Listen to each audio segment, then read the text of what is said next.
Hello everyone, my name is Mauro Stemberger from Italian Bonsai Dream and I want to introduce you this video for BonsaiKunst Hamburg. Enjoy!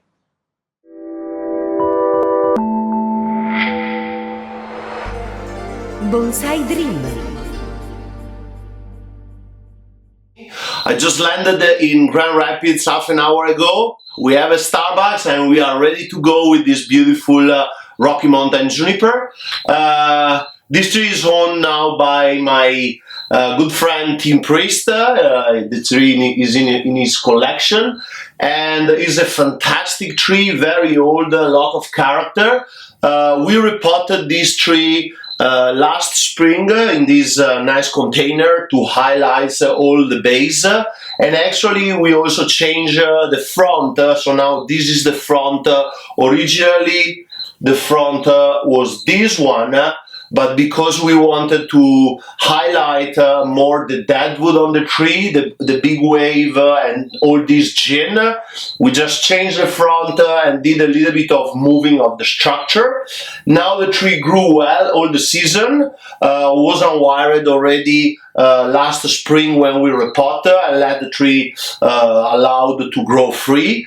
And now what we're gonna do is doing a little bit more work on the structure to push the line together and then wire all the vegetation to be able to create a nice pad and let's say the first redesign of this tree. I really love the tangent. I want to create a nice apex around it, and then we have a lot of nice lower branches, very strong.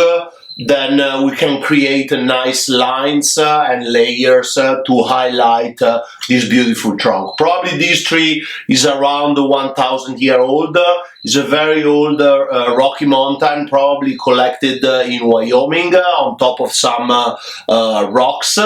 And the character of the live line is fantastic. When we repot the tree, we was also able to reduce a little bit these long roots because we had a lot of very nice and fine roots coming out around the base of the tree. I love these two gin that probably were too long roots that died already when the tree was in nature.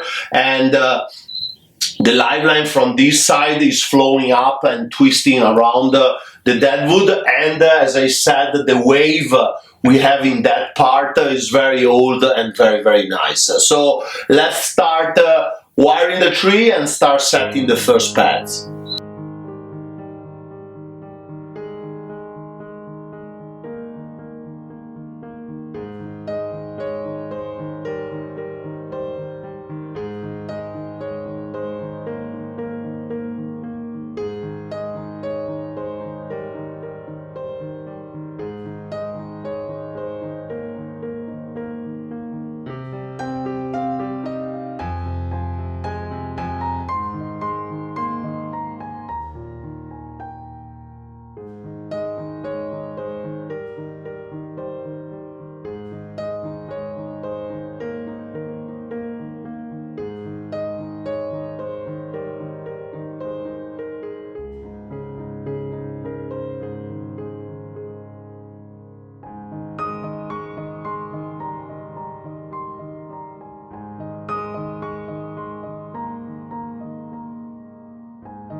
So I just finished wiring this first lower branch completely.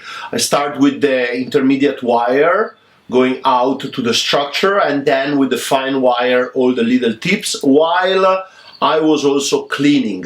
Rocky Mountain is very high maintenance for the first wiring, because there is a lot of competition between the branches getting strength and the branches getting a little bit weak, that they flop. But when we style it and we want to obtain a nice pad, we need to clean all the inner stuff from the crotches and the stuff that is not active anymore, and give more energy and support, especially to the little tips, that they can get stronger, and then they can build the pad structure. So now that this is wired, I'm gonna finish this upper area, and then I'm gonna shape this part. So I'm gonna do these three step by step, starting from the lower branches, setting, and then moving up and moving back until I will be on the top of the tree.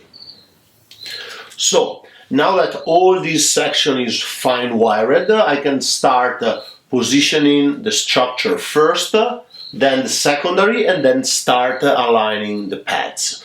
It's very important to put first of all the structure in position. By adding some guide wire, I can move this section down a little bit, so I can gain a little bit of length in this side with the green, and then I will start positioning the underline, and then using the inner stuff create the volume of my pads.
So now the line is compressed on itself. I have a nice movement of the structure coming from the main branch, and I can start setting the little branches to create my first pad. So what I normally do, I lift up the other branches that I'm not using at the moment. I use side branches to make the line and a different pad,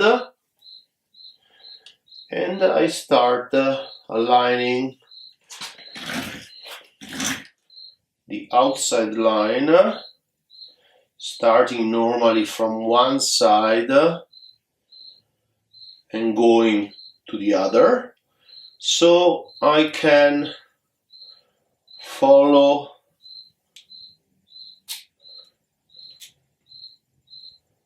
the line of the pad. If there is inner stuff, I lift it up, and then I can use later to build more volume for my pad.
Now that the outside line is done, I'm gonna fill different spaces using the inner branch and create a little bit of volume, but never squishing the branch one against to the other, because otherwise I risk to lose energy from some of them if they get shaded by the upper ones.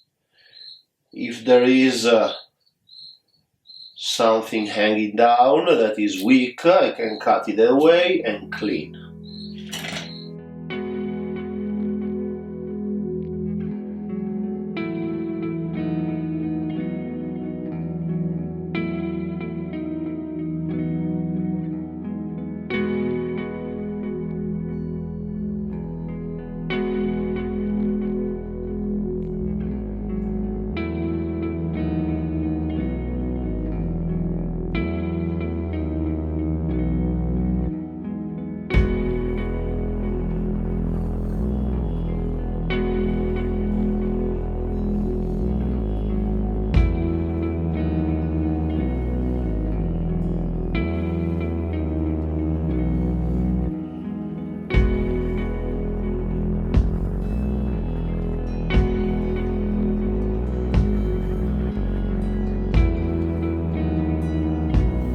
When I create the pads of juniper, I always leave a lot of runners at the end of the pad, so I don't risk to use energy, because especially on rocky mountain, what's happened if we prune very hard the strong tips and we leave just the weak one, they don't have enough energy to develop, and slowly they're gonna go backwards, and we're gonna lose a lot of the lines of our pads. So what I like to do while I style is to creep a lot of the strong one, then after 2-3 months or eventually next spring I can start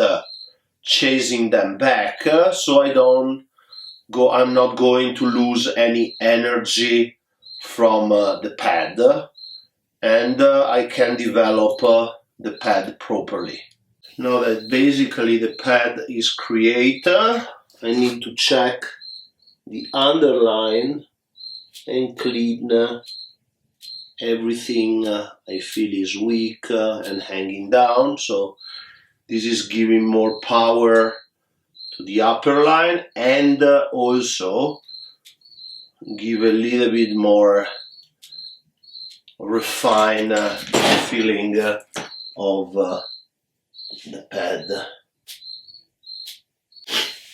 And now we can start creating the second section of the first pad in this position, a little bit higher and a little bit on top of the other one, so we can create a two-part and not just a big pad that will look very static, but we want to create a nice dynamism on all this green mass.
So now this side of the tree is done.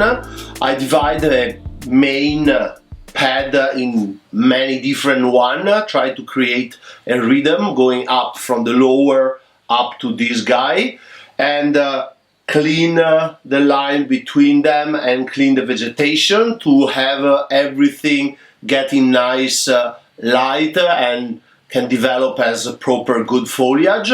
And now that this side is done, I can move into the right side and do the same operation. So big wire first and then small wire, and at the end setting the pads.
So I just finished the lower part of the tree, all the front is done and also the back. It's very important when I create the back to fill some negative spaces with some back branches to give depth to the tree, because otherwise the tree looks bidimensional and it's something we don't want on a bonsai. So the back branch is framing this empty space, and then I place another little guy in this position also to frame this part of the wave and give a little bit of depth under this other frontal branch. So now the work goes on. I'm gonna work on this area here, and then I will finish the apex.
Here we are at the final part of the work. Finally, I got these two branches done. I still have to wire just the top here.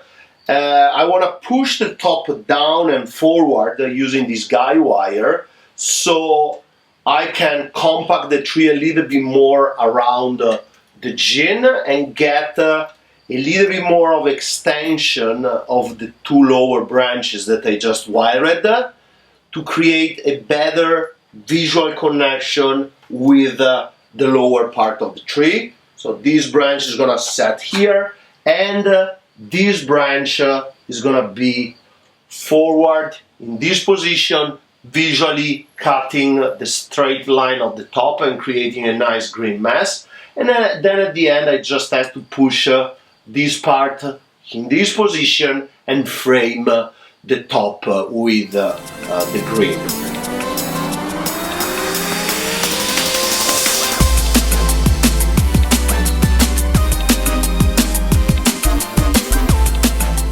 Now the last leg of the work, all the apex is wired, so I want to anchor in this position, push down the apex and forward, so I can have this part inside here and start framing the deadwood with the crown.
So now that the tree style is finished, I was going back and forth with this decision.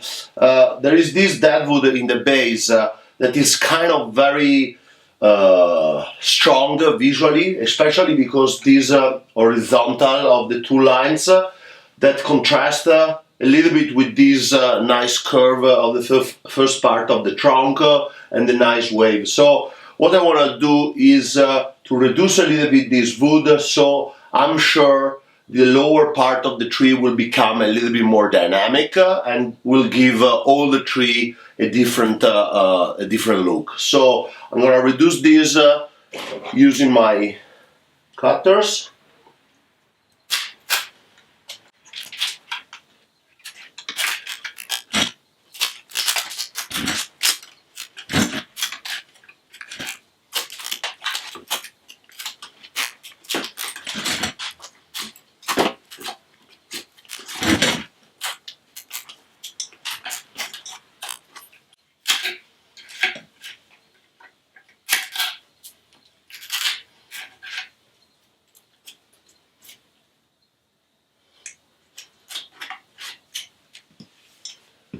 Les jeux sont faits.